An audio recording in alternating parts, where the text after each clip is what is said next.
Okay, great. So thank you everybody for coming to today's FIT Authors Talks. FIT Author Talks is part of the Love Your Library event series and is an initiative of the FIT Library that brings authors from our community to speak about their work. From photography to fashion illustration, fiction writing to art, these talks encompass a multitude of projects and themes and celebrate creativity. Today, our FIT author is Adjunct Assistant Professor Richie Narvaez, who teaches business writing and creative writing at the college. He will be discussing his novel Hipster Death Rattle, which is described as filled with a broad cast of local characters and told with sardonic wit. This fast-moving, intricately plotted story plays out against a backdrop of rapid gentrification, skyrocketing rents, and class tension, written like only a true native could. And among its many accolades, Hipster Death Rattle was listed as a Best of 2019 Suspense Thriller by Suspense magazine, and it was included as one of Latina Book Club's 2019 Books of the Year. So thank you, Richie, for joining us today. Thank you, Andrea, for that wonderful introduction. Thank you. Thank you for everyone. Thank you to everyone for showing up. And thank you also to Jen Brady for inviting me to do this. This has been, this is great opportunity for me. This book came out in 2019, and I've been wanting to talk about it at FIT for a while. I'm going to jump in to do a reading first. Yep. And then do a little quick presentation, and then we'll do a little Q&A. And hopefully, if any of you out there have some questions, I would be very happy to answer them. So I'm going to just jump into, I'm going to do two quick readings. This is the prologue from Hipster Death Rattle. Prologue. The bicyclist stopped and watched a small herd of them emerge from Teddy's. The stained glass outside said Peter Dolger's extra beer, but absolutely everyone in the neighborhood knew it was Teddy's. And right away, the bicyclist, watching from the shadows under a tree on North 8th, picked out one of them as perfect, organic, 100%, artisanal, locally sourced hipster. Teddy's used to be a great neighborhood bar, but now it was a bistro, one of hundreds, thousands, millions within a few blocks radius, all crowded and pricey and pretentious because of people like this. The herd parted, walking forward, some carrying on conversations with each other, yet all looking down at their phones. The one absolutely perfect hipster separated like a scrawny calf from the fashionable herd. He ambled off alone on Berry Street's narrow stone sidewalk, his man bun, a tiny tumbleweed on top of his head, bopping to some, no doubt, obscure tune on those headphones. Huge headphones trapping him in his bubble, cutting him off from the world, cutting him off from the sounds around him. The sounds of the bicyclist in the street, pedaling slowly, achingly, quietly as possible to keep up and still remain in the bike lane. The hipster wore a big and brillowy beard that overlapped the keffiyeh wrapped blithely around his neck. It was a chilly spring night in New York City, and cold rain still glowed on the sidewalk, so maybe why the scarf. But there was no excuse whatsoever for the bright red cat-eye shades this late at night, 3 a.m, the dark night of the soul, on this darkest street. Cat-eye because ironic, obviously, which made what the bicyclist had to do even more necessary. No, the orange flip-flops did that. The orange flip-flops slapping on the wet sidewalk made this one's death essential. On North 10th Street, the hipster took a left turn perfect. While much of that block had been renovated, turned into unattractive, industrial-looking, overpriced condos, some of the block was still old warehouses, decorated with the colorful honesty of graffiti. It was a quiet block, desolate. The bicyclist hopped onto the sidewalk and, focused on the target, failed to notice a fire hydrant. Hitting it on the slick sidewalk, the bicyclist was almost thrown, but stopped himself by stepping hard. The bike's rear end lifted in midair at a 45-degree angle, back wheel spitting rainwater. It came down with a clang. The bicyclist froze, but the hipster hadn't noticed anything. Bubble. No one there is who loves a hipster, the bicyclist whispered. Leaning the bike against the hydrant and taking out the machete, the bicyclist caught up to him halfway down the block, swung hard, bang, right in the kafia. It got stuck in the neck bone. Cat glasses slipping, the hipster mouthed one word, fuck, or it could have been fleek. The bicyclist slashed him again across the face, aching to wipe those glasses from existence. Back on the bike, the bicyclist pedaled home. It was a chilly night, but tomorrow would be much warmer. Oh, so I forgot to say trigger warning. So there will be some violence and some blue language. I'm going to read from chapter 2, which introduces the protagonist, Tony Moran. And those of you who live or know Williamsburg, some of this should be familiar to you, or Brooklyn. At the Bedford Avenue subway station, several blocks from McCarran Park, an L train was pulling in from Manhattan. The train disgorged itself of dozens and dozens of commuters, but it remained full. Tony shrugged off his messenger bag and slid sideways into the heavily air-conditioned subway car, which smelled, as New York City subway cars tended to do in warm weather, like hot dog broth, sweet coffee, and dried urine. Some yachts wearing a backpack almost large enough to hold an average American child leaned against the middle pole, blocking its use by anyone but the yachts. So Tony was forced to squeeze past him and hold onto a bar above the seats. Below him was a hipster couple holding hands and reading their devices. The woman had arms green with tattoos and hair blue with dye, and she nibbled on a half-eaten scone. Her beloved wore an abundant Smith Brothers beard covered with stray crumbs. At the Montrose Avenue stop, Tony got out and walked 4 blocks to a brick-faced apartment building, a 3-unit row house with shingled siding that looked like pieces of an ugly, fuzzy but comfortable green and pink sweater. 2-bedroom, heat and hot water included, tons of dining and shops and laundry literally steps away. Tony let himself in with his keys. Hey, Ma. Tony's mother was as solid as a stove and not much taller than one, with a souffle of gray and copper hair. Niño, entra, she said. Sit down. It's warm in here. I just turned on the air conditioning. Just now, you should keep it on all the time in this heat. I'm not married to Con Edison, she said.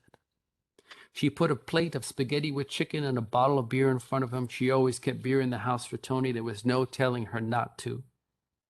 The kitchen was lined with dark, fake wood paneling that had likely gone up in the 60s. The stucco ceiling was just as ancient. You look skinny, she said. I'm fat, Tony smacked his soft middle. You're skinny. You always say that. Anything new? Both of her hands shot up in papalesque fury. They closed my 99-cent store. The one here on Bushwick Avenue? Right at the corner, they closed. Now I have to walk 3 more blocks. It's important to get those 99-cent bargains. Picking up on the sarcasm in his voice, she said, smarty pants. They cheap. Everything's so expensive at the supermarket. You're completely right. It's probably going to turn into another CVS or TD Bank. Just what the world needs. You want more spaghetti? His plate was still half full. Give me time to eat this. What's up with the landlord, by the way? Anything happen with that? They're still going to raise my rent. $900, almost double. Almost double. You've been very lucky so far. That's why you need a lease. Needed. I told you. I live here 10 years with no lease. That was with Norma's mother, but Margarita died, and now Norma can do whatever she wants because you didn't sign a lease. Margarita was my friend. She raised my rent for 8 years. I know, Ma. When would the new lease start? No sé. She said maybe August. Tony's mother had moved here from the apartment where he had been born, literally in the kitchen, and raised in Los Sures, the south side, after the landlord had hiked her rent there. Somehow she had kept his old bedroom intact like a museum exhibit all those years. The thought of moving back for him made financial sense, but it had taken him years after college to save enough to move out, and there was no way he was coming back, not for all the spaghetti and chicken and beer in the world. After dinner, she watched her favorite novela while Tony read through the news on his laptop. When he got up to leave, his mother said, "Already?" "Yep." At the door, she said, "You have to be careful. Somebody cut those people on the news. 2 people got stabbed." "Technically, Ma, they were slashed. But those happened late at night, way on the other side of the neighborhood. You don't have to worry. They got that girl to buy the big bank right over here. That's a mile away. And it's not the Williamsburg Savings Bank anymore. It's a gallery or a CVS or a TD Bank. Something like that. They said it was a guy on a bicycle. I also heard it was 10 guys on motorcycles. I don't know which one is true. Maybe they used hoverboards. You have to be watching. Remember what happened to my friend Rosa? That was a year ago and completely unrelated. You should find out what happened. You could do it." "Not my job, Ma. Not anymore. I've got smaller fish to fry." On his way home from the L, Tony stopped at a corner to change his music. Too much Tom Waits, and your brain turns to cigarette tar. The night was dense with humidity, and Tony pinched and pulled the front of his t-shirt to unstick it from his skin. The traffic light was against him. Unlike any New Yorker, he would have crossed anyway, but there was a car service car, a couple of Titanic-sized SUVs, and then a Mini Cooper, and so he waited. Directly across the street, some dude wearing huge headphones and texting away walked straight into the traffic. A car screeched around him. "Just asking to get killed," Tony said to himself. As the oblivious dude walked past, Tony gave him the dirtiest look he could muster. And so Tony didn't see the cyclist rocketing down the sidewalk behind him until he zipped by, inches in front of him. The spokes of the wheel ticked madly away. "Cesspiculas," Tony swore, "asshole and a half." He remembered then what Gary had said and what his mother had said. Tony liked to think of himself as brutally logical, but he couldn't stop the goose pimples rising along his arms and the hair standing up on the back of his neck. Ridiculous. So that's a sample of the book. That's the prologue in chapter 2. And I'd like to do a quick little presentation before we get to, so I'm going to try sharing. Hopefully this works. Aha. Everybody can see that okay? Let me do the giant size. I think that works better. Okay, so just from that little sample, you get a sense of what the book is about. There is a machete killer somewhere in there, somebody going around with a machete. It features Latinx characters, and it is, the undertone of the book is about gentrification.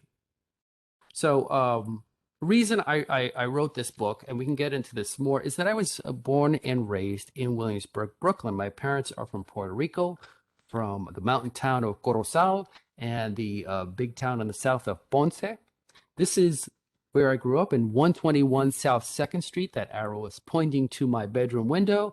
We moved eventually right next door, and that is my other bedroom window. Eventually, my family moved, but I stayed behind until I was priced out. I think we need a little background on Williamsburg, and then to get into the genesis of the book. Williamsburg here on the right, as you see, is, again, Manhattan is here on the left, is a lovely port town. It's right there on the water. It turns out great place for shipping, all up and down Williamsburg, all up and down Brooklyn here on the West Coast, full of shipping lanes that eventually, through industrialization, become factories. All of that becomes factory stuff, especially during the wars. Great for, just because it's a port town, port area, easy to ship things out. Of course, that invites a lot of workers. Workers start moving in as the neighborhood gets industrialized. Here we see, it used to be, a lot of it used to be just farmland. We see it becoming more urbanized, streets, paving. There is the Williamsburg Bridge, looking fairly fresh and new. Eventually, everything starts getting electrified, of course. Most of the people moving into the area in Williamsburg, again, blue collar, working class, were Irish and German during the late 1800s and the early 1900s. If any of you have ever read the book A Tree Grows in Brooklyn by Betty Smith, it's a wonderful book, highly recommended. It is a great YA book. It's a great Irish American novel, and it's just a great Brooklyn novel. That book takes place mostly on Mauger Street, which is about 5 blocks from where this corner is. So this area of Brooklyn becomes a working class area for generations. The Italians move in after World War One, so a mix of Italian, Irish, German here mostly. Things start to change after World War II. You get more, this is a little Latino girl moving into the area. You get more African Americans.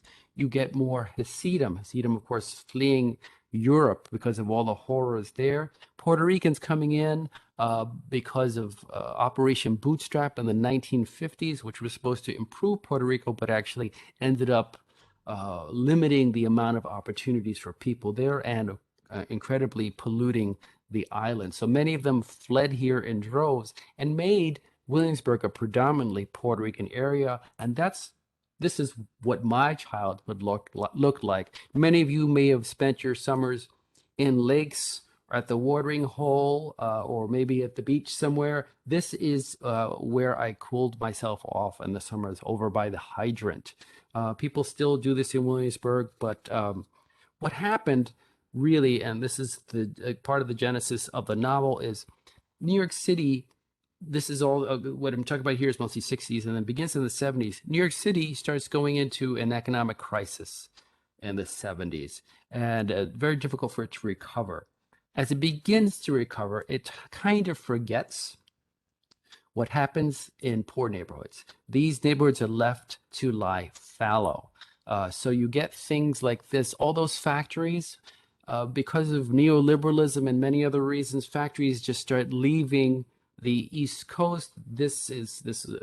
All those factories that were there. Eventually, all those jobs go away.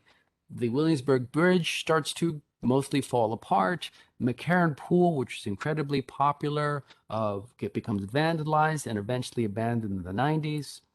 Subway systems get vandalized as well. Again, left alone. And this is a process we call disinvestment. The city basically, because there are poor people here, poor people generally do not tend to work together to fight the establishment. They don't vote. It's very difficult for them to get a voice in politics, so they tend to get ignored. And that's what happened with Williamsburg. The city forgot about it until what happens because of that. A neighborhood like this becomes vulnerable to what we call gentrification. Remember that Williamsburg is right there on the shore, so it has lovely views of Manhattan, and all this property is cheap. So developers start to see an opportunity. They see that this area can be reformed and made into an area that is more attractive to higher income people. So gentrification, you can see the root of the word gentry, like the landed gentry in the Brits, people who have land. This is where we get the same idea of gentrification. There's that TV show Gentified, the Spanish word gente, same kind of root. So gentrification for the gentry, for, in a sense, the upper class, the proper people, the people with land. This was a working class neighborhood. It had its own character for generations. This begins to change because developers and because politicians who are often in league with developers decide to change it massively. They change the character of the neighborhood, and what seems like revitalization is not. And let's go into, you would think, I should also talk about, a lot of this is caused by, or part of the symptoms of this is what we call a hipster. And when we use it, I use it in a novel, it's fairly in a caricature way. Now, these people, they're just very trendy. And the definition of a hipster is someone who follows fashions very closely. And there's nothing wrong with that. The idea that the thing about hipsters and gentrification is you get a lot of young people who are looking for a place to live. And they actually tend to be more open-minded about where they go. So they will go to a poorer neighborhood and not caring about, oh, poor people live there. People now may not realize that the outer boroughs, everywhere outside of Manhattan, was sort of a forbidden zone. People were scared to go into the outer boroughs. This is up to the 70s and 80s. It would be very difficult for you to get a cab to take you from Manhattan into Brooklyn. It would be, cabbies would often refuse, even though they weren't supposed to. Hipsters, being open-minded in a way, were just like, well, we'll move into this area. It's cheap. What they weren't aware of, and it's important to show that it's not their fault. They were just sort of symptomatic of this issue. They move into the area, and the thing is, just because they are perceived as having more spending ability, often because of the color of their skin or because of their educational background, they actually help the real estate increase in property value. Now, you think that's a good thing, but let's look at it more closely. The positive effects of gentrification are this. Transportation gets fixed, more reliable. Trains are running on time. Better city services. The cops show up faster. Sanitation works a little better. Abandoned properties are cleaned up. You look at Williamsburg now, lovely new parks, all these new buildings. That looks great. Why not have gentrification? There are negative sides. You get great culture clashes. What happens if you have people, especially a large amount of people moving in quickly against a bunch of other people who have been living there and are used to a certain kind of living, clashing? And this is on both sides. You have, I've heard stories of people moving into the area and going into bodega and being horrendously overcharged. And I know that this has happened quite on purpose. They see somebody walking in, they're like, well, he can afford more, so I'm going to charge him more. And then there tends to be sometimes a condescension, or looking from the hipster angle, the newcomer angle, looking at the people who live there as sort of an exotic other, and not looking at them as people, looking at them as some sort of almost an amusement or a theme park. This is not a universal thing on either side, but this has happened, and there are anecdotes about this. Well, what happens, another negative effect is, again, because of the perceived ability of spending, there's an increased rent. Landlords start charging more rent. Property taxes, of course, then follow. Even if somebody lived there for many years, then their building will have more value. They end up having to pay more property taxes that they may not be able to afford. They will transfer that tax onto their tenants, and their tenants will have to leave. Also, increased cost of living. They might not be, even though they have property, they may not be able to go to the supermarket anymore because the cost of all the stuff there also increases. The people who are most vulnerable in gentrification are the renters. They are often coerced or even harassed to leave. That's what happens to Rosa Irazarry in the book. She is harassed, and then eventually she disappears, and that is one of the central mysteries of the novel.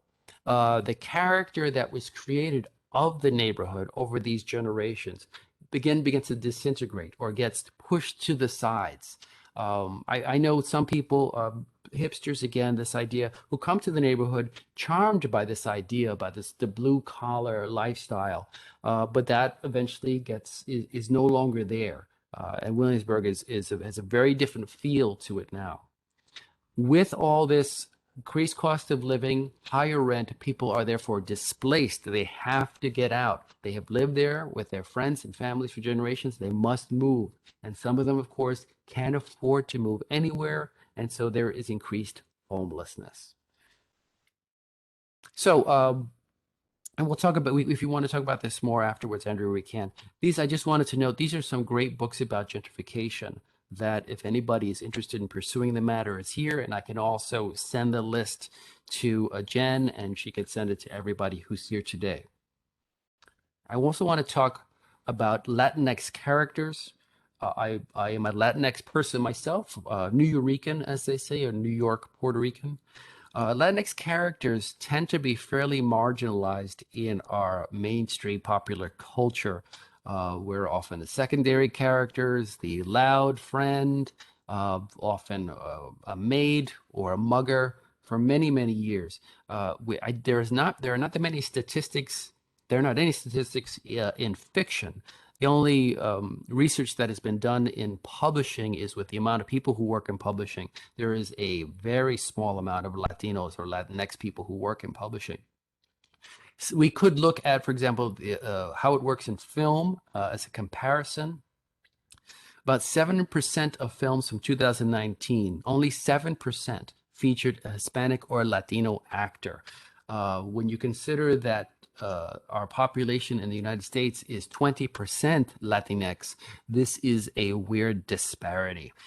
So this is something that I hope to change with my book. So I feature a lot of Latinx characters, and they are not just the loud friend. I try to give them nice 3 dimensions so people can see them as complex and real human beings. Just I'll talk about Tony Moran is a slacker. He is actually a hipster himself, doesn't quite realize it.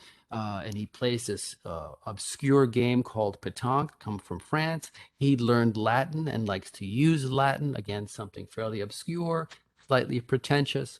And he doesn't want to get involved in solving a crime. He cares about his mom, though, and his mom and his ex-girlfriend kind of guilt him into pushing him to find the missing Rosa Irizarry, who has been harassed out of her rent-controlled apartment. There's also Magaly Fernandez, who is Tony's ex-girlfriend, who works in a community center trying to help people in the neighborhood. She's an ex-lawyer, and she is in a bad relationship with her boss. She realizes that something must be done about the missing Rosa Irizarry, and Tony is the only one she sees who has an opportunity to do something, and so she helps him out in his investigation and actually helps him in the end confront the killer. And both of them get into some trouble for it. So mine is not, of course, the only book, a mystery book with Latinx characters. If you want to pursue this more, there's a wonder. These are just several that are out there. Edwin Torres is a famous New Yorican writer. He wrote the book Carlito's Way. Many of you may have heard of the movie and its sequel, After Hours. He was a judge, and he wrote these 2 books, which are fairly noirish thrillers, but that say a lot about the Latino and Puerto Rican community in the 40s and 50s. Claudia Pinheiro is from Argentina. It's a lovely book about that talks about the results of the dirty wars in that country.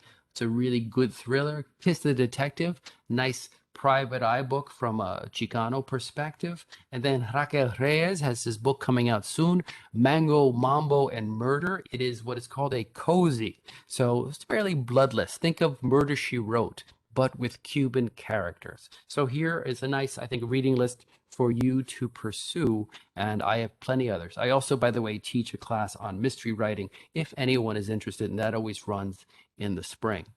And just FYI, here are some of my other books. Hipster's my first novel, but I have 3 other books out if anyone is interested, and those are my internet, my social media connections. I'm going to stop sharing. And we can jump in. And I hope I didn't say that too fast. And No, that was great. That was such a great reading and a great presentation. thank you. Thank you. And um, I really, I personally really want to talk about the end of the book, but we Oh, can't do that because okay. there would be too many spoilers. So we'll have to save that for a private conversation. Okay. But what, um, one of the characters in the book, I forget who it was, but they noted that they mentioned something about the homogenization of culture, which I feel like was really a theme with especially a lot of Tony's observations. Like a lot of views a lot of people as zombies. They're just looking at their iPhones. And a lot of it reminded me of, because when we think of noir, often for me, like I first go to like film noir, like Hmm. mid 20th century film noir, and how a Yeah. lot of that was like influenced by Red Scare, like the communist Yeah. scare.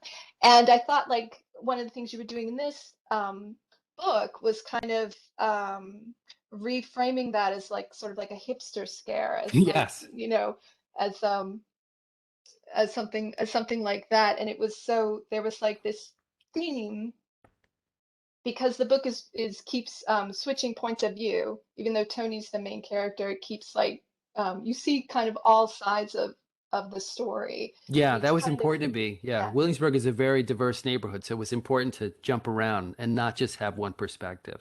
Hmm. Yeah. Also, the idea that actually it's an interesting idea that you're bringing up.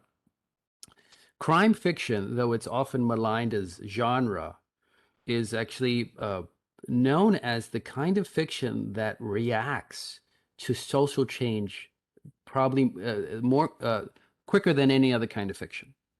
Quicker than literary, quicker than drama, quicker than horror or sci-fi. Crime, crime fiction is often about social change, something that's happening that creates tension, um, and often explosive tension. Now, this idea, you're spot on with the idea of the Red Scare. Um, in this sense, the thing about hipsters writ large, if you think about it bigger, hipsters are hipsters. They're also millennials. They're also really all of us in this social media digital age. And that's sort of where Tony's thinking about. And the book is maybe centered like 2016, 2017. And I think it's even more so now where it's just so concentrated um, in a digital space and in a heavily commercialized culture.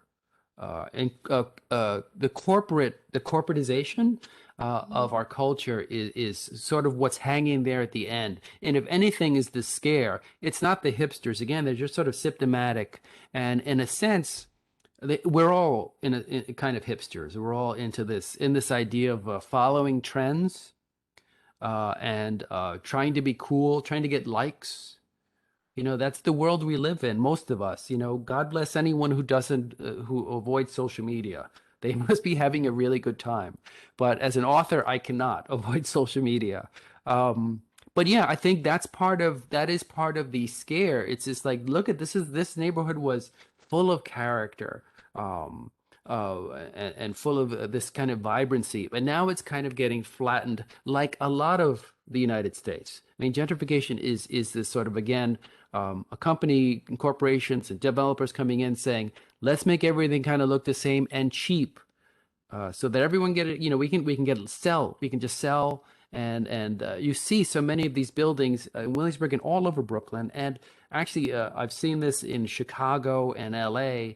The same kinds of cheap construction that they charge amazing amounts for. And it's tiny little apartments that you can punch your hand through a wall very easily.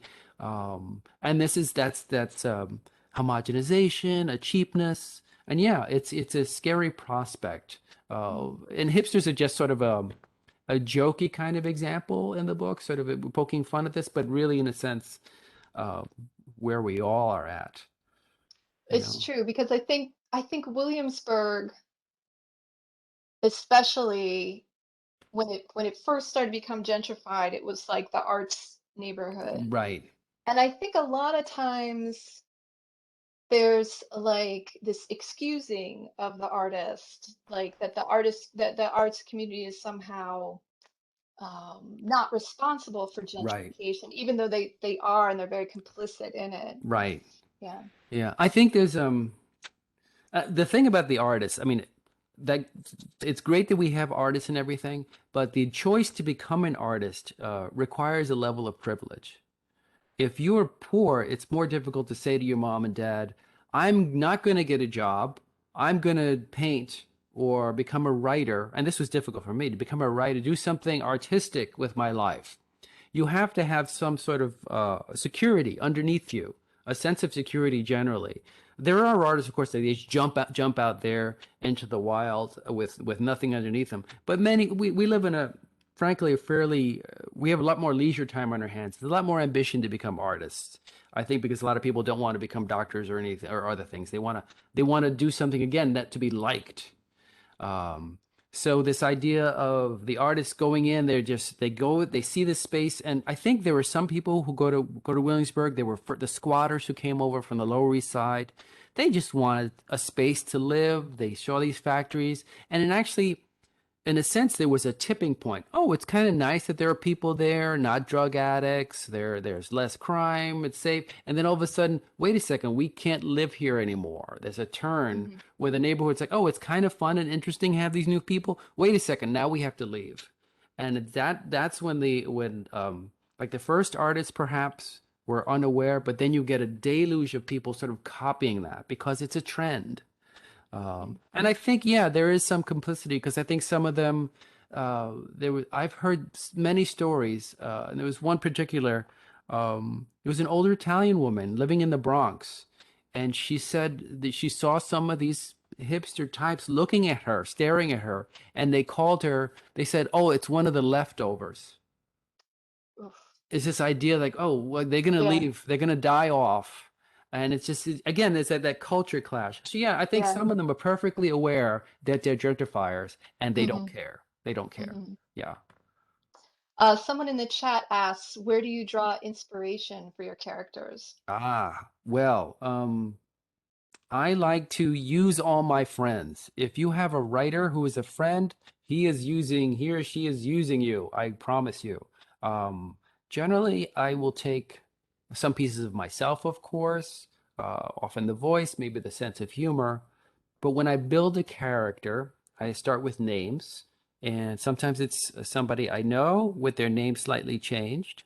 But what I usually do with my friends is I hear their voices. So when I'm creating characters, very important to hear their voice. So I'll take an ex-girlfriend, for example, and I will hear her voice as I'm typing up the dialogue for this person, and that will make this new person, this character, become more real to me. Eventually, through the circumstances in the book and their life story that I'm building, they will hopefully become a new person that is based on the old person. But yeah, a lot of it is people I know, family and friends. That's where I get my inspiration from. And of course, and Andrew, you know this, in constructing a novel, there's like, well, I need somebody to be uh, I'm really mean in this scene. I need an asshole in this scene. I need somebody to be strong in this scene. So you try, who do I know who's like that? Or can you make them out of whole cloth? So you try to like think about it. And then you also combine people in your life. You take people that you know and you just Yeah. take pieces of that, and then you sort of Frankenstein them. I like to tell my students when I teach creative writing, you are the god of the class without being irreligious. You are the one who you're creating these people. And then hopefully if you make them real enough and you put them in the path of the story's conflict, they will go. And they'll write the story for you if you hit the right notes. And I noticed, speaking of characters, there's one minor character in the book, who I wondered if it was a slight jab at Lena Dunham, who created the Oh, TV show Girls, that takes place in Williamsburg and Greenpoint. So yes, I yes, spotted it. Yeah. yes. Thank That you. was, yeah. No one has caught that or said Oh, anything about really? it. I was like, Yeah, I actually, several of the characters are based on characters from Girls or from Two Broke Girls, which mhm. is also set in Williamsburg. And also, there was another movie. There was a movie that I took characters from. And I was like, I'll just, I needed minor characters. And I said, let me just take them. And I took pieces of their names. Yeah, Yeah, it was sometimes it's fun. just fun to And do that. that was sort of like when that show was on, that was really like, Williamsburg Right. is there. And Yeah, yeah. and as one of my library colleagues put in the chat, and librarians were very good at looking up information quickly, put in that the Williamsburg demographics now is 73% white. Yeah. Yeah, it used to be, I think, 40% or 50% Puerto Rican in the late 90s. And then that switched tremendously in the last 20 years.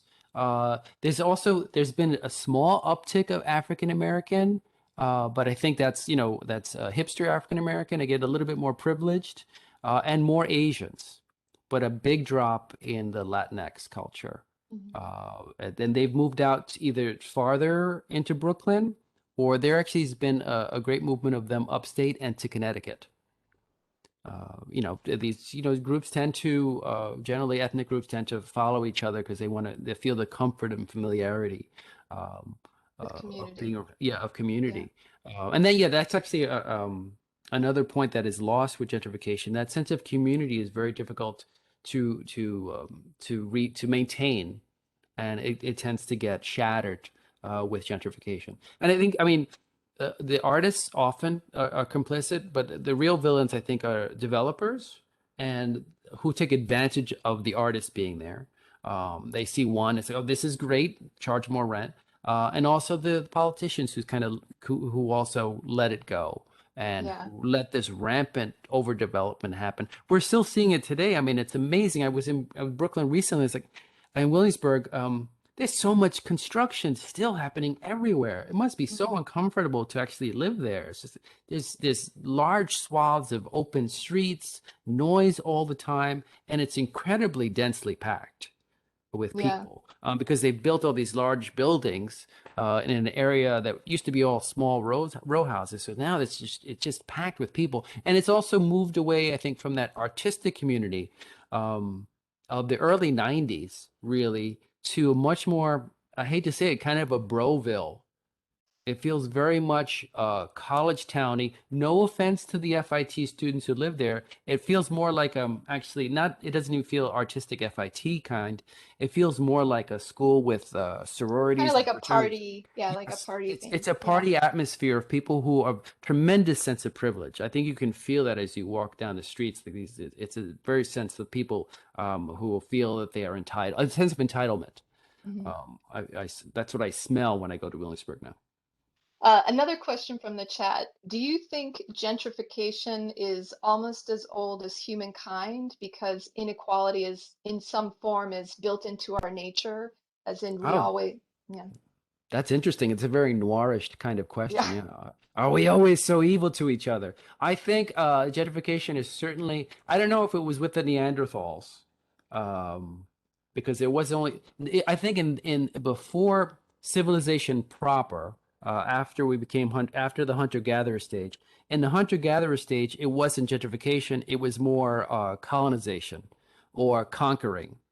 If you wanted somebody's cave, you just went in and wiped them out. With gentrification is a different kind of conquering and colonization. Um, Once civilization comes into the fore, and starting, I think, with the roots of civilization, actually, it's controversial, but I think Babylonians maybe is where it starts. The way cities are starting to get built. I think once you start getting cities, then you start seeing people who say, well, all those workers over there by the sand pits, they get a really good view of the moon or whatever. We're going to just kick them out and then we're going to move our new castle there. I'm sure that happens once you start getting lords and people who have property. Then you start getting people saying, "Well, we need that. That's from that. We're going to take that from you. You just move over." I'm sure gentrification, in a sense, has been around since as long as cities and civilizations have been around. I would say that. We've got great questions coming in on the chat. Can you talk a little bit about how noir comments on greater culture? Oh, that's interesting. Greater culture meaning like all of us. I think, well, I will say, like, so my idea about noir is very much about a protagonist who tries too hard and fails, like Oedipus. Hmm. It's not the same. It's similar, but not the same as film noir. It's more like Postman Always Rings Twice. Like that's film noir, but it's also roman noir, book noir.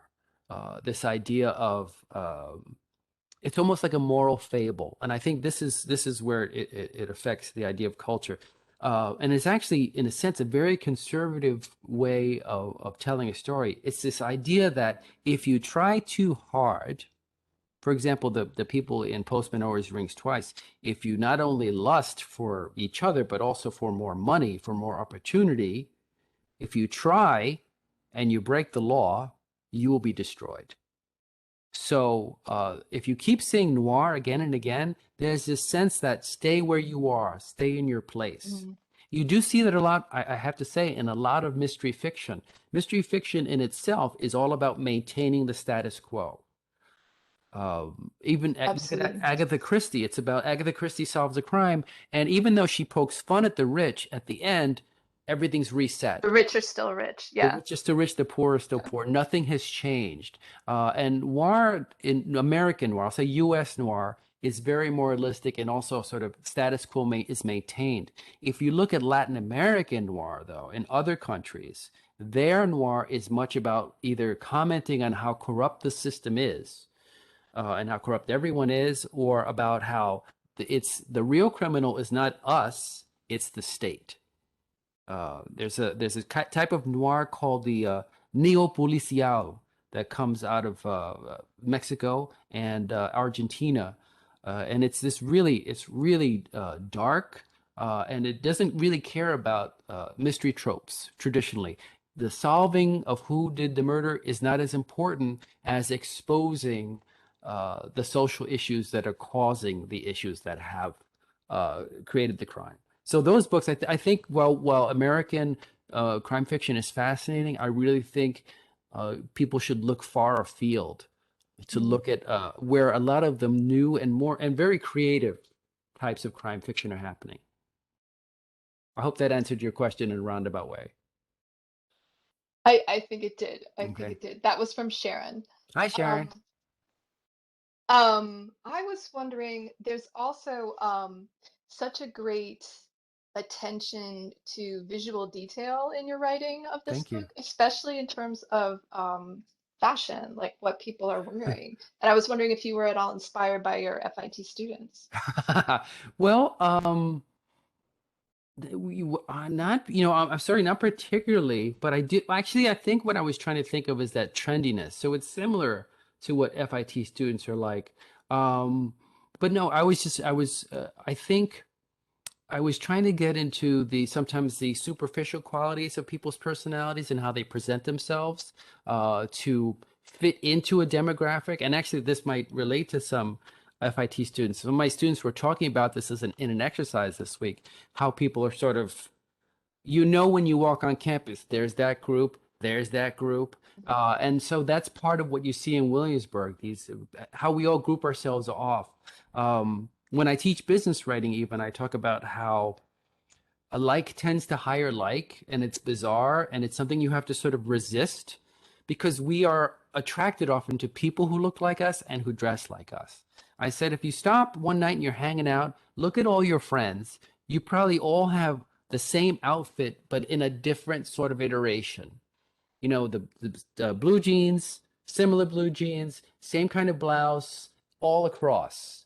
And it's kind of weird when you look around and see your friends. And so that's, I think, what I was poking at in the book. Mhm, And mhm. I hope I think it's a fun idea. I think it's not a negative thing per se. It's just the way humans are. We Mhm, like mhm. to flock with birds that look like us.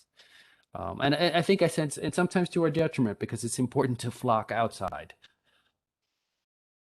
Yeah. And we just have a few minutes left, so if there are any Mm. last questions, pop them in the chat. And what you this is your first novel, but you Hmm. also have a YA novel out and Yeah. some books of short stories. So what's up next? What are you working on now? Oh, so I'm working on another novel. I want to work on a noir proper. Like this book is more like a thriller. This uses thriller conventions to try to talk about gentrification and Latinos and Puerto Ricans in Brooklyn. So I want to try something using Latinx characters again, but with a real dark ending. I really want to try that. Something sort of film noirish, but also maybe a little futuristic. And then I have another book of short stories coming out, and one more YA at least. The YA book that I did was called is called Holly Hernandez and the Death of Disco, And that also, I was poking at social issues during the disco era. It's based in 1979, and disco, though it's much maligned now, people make fun of it. It's a goofy music where we dressed in three-piece suits. It was music that was created by and for marginalized cultures, African Americans, Latinos, and LGBTQ. So those people who had their sort of secret clubs that they would go to and dance to this music, and it was for them. And then, of course, it gets super popularized, super commercialized, and that's Yeah. I think where people tended to resent it. Like if it had stayed in the clubs, and then it becomes so popular, there's this huge bias, this huge prejudice against it. Hmm. In Hmm. 1979, some disc jockey uh, got all these people to bring their disco records to blow them up in a baseball field, and that's covered in the Yes, I book. just Yeah. saw a documentary that talked about that. Yeah, and it's I forget what it really, was. really bizarre. It's very, it struck me as it was like a large riot of people who felt like they were being attacked because their culture wasn't in the forward. So it's similar to what we're getting with these patriots thinking that they're going to be disappearing. It's the same kind of idea. I think there's always been that sort of tension in this country of who's on top, who's got the mainstream voice, who's going to take over, and that's sort of it. And that vibrates underneath this idea of gentrification and hipsterism as well. And because we're a college and we cite our sources, and Yes, some other another of my library colleagues put in the chat that disco burning DJ was Steve Dahl in yes. Chicago at Comiskey Park where the White Sox played. Yes. It was a So doubleheader night, and the White Sox had to forfeit the second game because the rioters basically destroyed the park. I talk about that in the book. It's a fascinating piece of history. I mean, I think people joked about it a lot back in that day, but it it's was, very yeah, scary. Very yeah. scary. Yeah. And on the note of scary, our last question Hmm. from the chat, what attracts you to the dark side of stories? Oh, well. Um, I like to say that people who write crime fiction have often dealt with crime in their lives. So I guess darkness also similar. My father was a bookie, was a numbers runner in the 70s. Boletero. What that is it's similar to Lotto, but the illegal type, where you would call somebody up, you'd have a number, a three-digit number, and you would play the number like you would a Lotto card, and it would be you would get money based on the track handle, which is the amount of money that was made at the local racetrack, horse track. And so my father would sit in our kitchen and take these numbers down and every day. This was his third job. He had three jobs, and then he would go on the weekends to pick up money or drop off money. And he would drive us. We would go with him because this is our time to spend with Dad. And one time he took me and he went in. I would stay in the car, and he came out with a wad of cash and he threw it on my lap and he said, "That's $10,000. You ever seen that before?" And of course, I'd never seen it before. Haven't seen it since, really. But it's this sense that I was close. I think what drew me to crime fiction and to the darkness is being close to it when I was younger. So it's a familiar territory. And I think it created a slight, not necessarily pessimism, but a view of the world where I look at motives, I look at the underpinnings of things, and it sort of that is what gets me passionate about things, and it's usually that dark side, that crime side. Good question, Great. thank you. Yeah, that was a good question. They were all good Yeah, questions. all great Thank, questions. Thank thanks, you, everyone. everybody. Yeah, Um, but sadly, that's all the time we have for today. Um, and that was just such a great presentation. thank you. Be sure to pick up Richie's book, Hipster Death Rattle, or one of his many other books at your favorite local bookstore or at your favorite library. And Yes. Yeah, for is it more, is it's in the library, right? It's it in our is, library. it is. Yes, I think excellent. it might be checked out at the moment, but put a hold Okay. on it if you Okay. want it. And for more information on our FIT Authors series or how to submit to be featured, if you yourself are a member of the FIT community and you are a published writer, you can go to the website at authors.fitnyc.edu. And you can also follow us on Instagram for info on upcoming FIT Authors Talks at FIT NYC Library. So thank you everybody for joining us. This was our first FIT Authors of the fall semester, and there will be more. Thank you everyone for And coming. yeah, thanks. Have a great evening. Thank you so much, Andrea. That was great. Thank you so much. Thank you, everybody. I also teach English, business writing and creative writing and mystery writing as well. So the three classes I teach. You can find me on the on whatever the things on online. So look for me. I teach three classes. So maybe I'll see some of you in one of my classes at some point. Thanks again, Andrea.